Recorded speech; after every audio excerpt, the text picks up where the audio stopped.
నమస్తే welcome to our channel. ప్రస్తుతం మనతో సీనియర్ జర్నలిస్ట్ కిరణ్ గారు ఉన్నారు. వారితో మాట్లాడదాం. సార్ నమస్తే సార్. నమస్తే అండి. సార్ ఏపీ డిప్యూటీ సీఎం గారు పవన్ కళ్యాణ్ గారు ఆయనకి గ్రామాల అభివృద్ధి ఎప్పటి నుంచో ఆయన లక్ష్యం అని ఆయన మాటల్లో కూడా చాలా సార్లు చెప్తూ ఉంటారు సార్.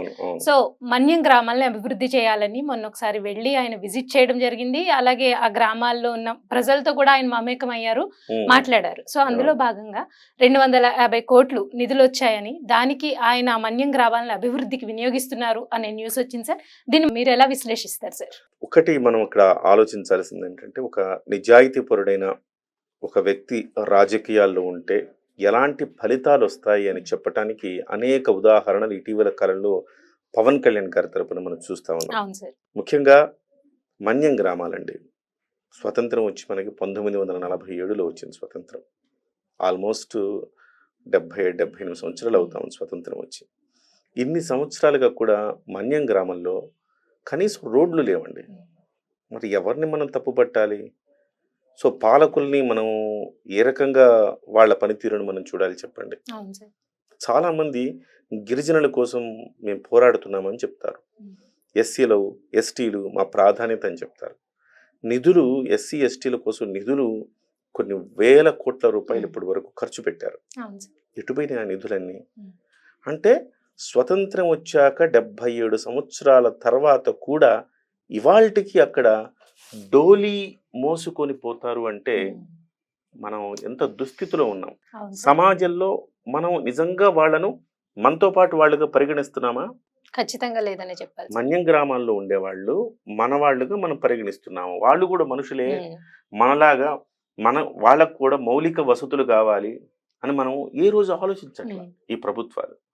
ఎంతసేపటికి హైదరాబాద్ను అభివృద్ధి చేద్దామా, అమరావతిని అభివృద్ధి చేద్దామా, లేకపోతే ఇంకొక నగరాన్ని అభివృద్ధి చేద్దామా, బయటకి మసిబూసి మారేడుకాయ చేద్దామా అని అనుకుంటారే తప్ప, మాటకొస్తే కులాల పేర్లు మాట్లాడతారే తప్ప నిజంగా ఆ కులాలకి న్యాయం చేసింది ఎవరు అంటే మనం ఇప్పటి వరకు చెప్పుకోలేమండి. నిజంగా గతంలో కూడా తెలుగుదేశం పార్టీ ప్రభుత్వాలు ఉన్నాయి.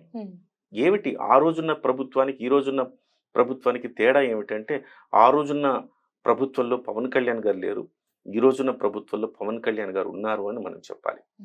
సో ఇవాళ 77 ఏళ్లుగా డోలీ మోతలకు గురైన ఒక బాలింత ప్రసవం అవ్వాలంటే ఎంత టెన్షన్ తోటి డోలీ మోసుకుని వెళ్ళి కొంచెం కనీసం నడవటానికి బాట కూడా ఉండదు. అలాంటి ప్రాంతాల్లో వాళ్ళు అంత ప్రమాదకరమైన పరిస్థితుల్లో జీవిస్తూ ఉన్నారు. వాడికి జ్వరం వచ్చింది, వెంటనే హాస్పిటల్కి తీసుకెళ్ళాలి. జ్వరం వచ్చి జ్వరాలతో చచ్చిపోయిన వాళ్ళు ఉన్నారు, సకాలంలో హాస్పిటల్కి తీసుకెళ్ళలేక, వైద్యం అందక. సో నేనంటాను, మన దేశంలో గతంలో ఎన్టీ రామారావు గారు చెప్పేవారు, కూడు గూడు గుడ్డ, ఇది ప్రధానం, కనీస అవసరాలు.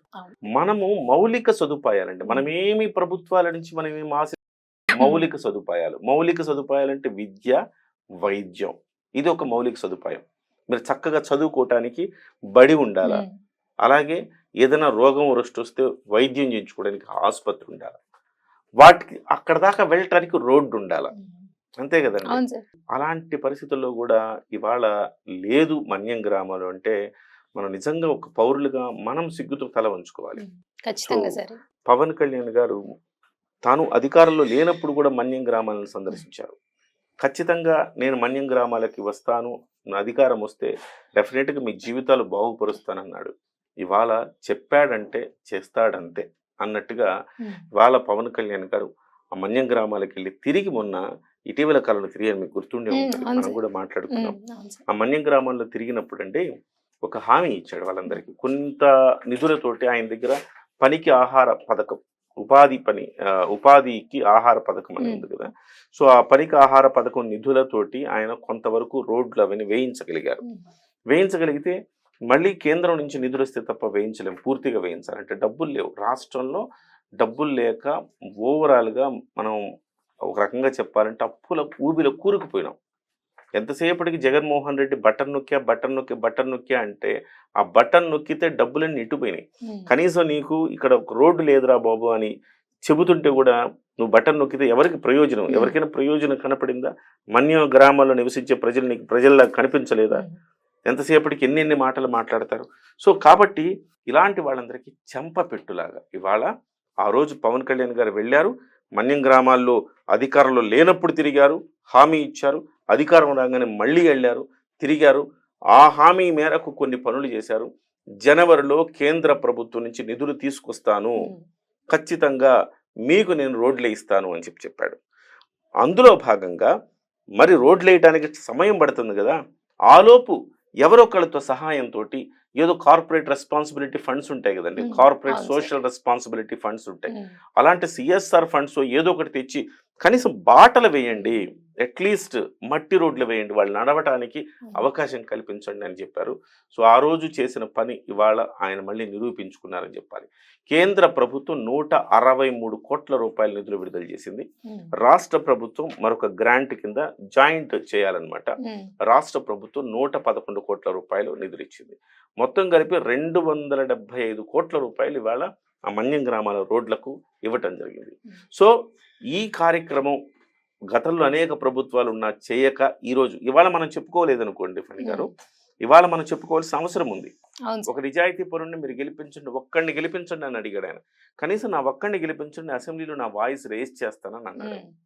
సో నన్ను ఒక్కడిని గెలిపించండి అని ఆయన అడిగినందుకు, ఆ రోజు మనం గెలిపించలేకపోయినందుకు మనం బాధపడాలి. ఆ రోజు ఇవాళ ఆయన గెలిపించినందుకు ఎలాంటి ఫలితాలు వస్తున్నాయో మనం చూడాలి. ఆయన ప్రతి శాఖ అండి, మన్యం గ్రామాలకనే కాదు, పల్లె పండుగ నిర్వహించాడు.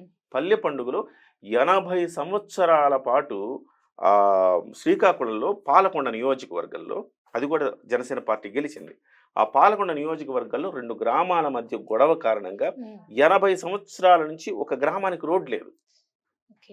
సో రోడ్డు వేయలేదు, రాజకీయ కారణాలు, అంటే వాళ్ళని రాజకీయం కోసం 80 ఏళ్లుగా వాడుకున్నారు. ఇవాళ ఆ గ్రామంలో రోడ్డు వేయించాడండి, 80 ఏళ్ల కళ నెరవేర్చాడు. ఇవాళ ఏముందండి, కూర్చొని మాట్లాడి రాజకీయాలకు అతీతంగా మాట్లాడి రోడ్డు వేయలేమండి, ఇన్ని ప్రభుత్వాలు వచ్చినాయి.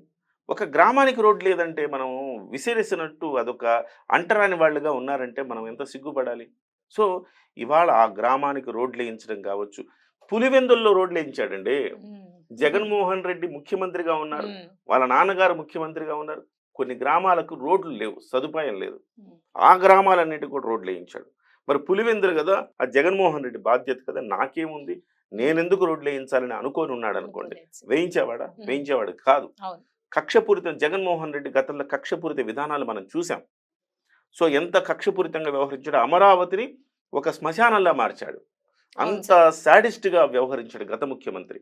ఇవాళ ఈ ముఖ్యమంత్రి, ఈ ఉప ముఖ్యమంత్రి పవన్ కళ్యాణ్ గారు సాక్షాత్తు ఆయన నియోజకవర్గంలో కొన్ని రోడ్లు లేవని చెప్పి అక్కడ కూడా రోడ్లు వేయించాడు.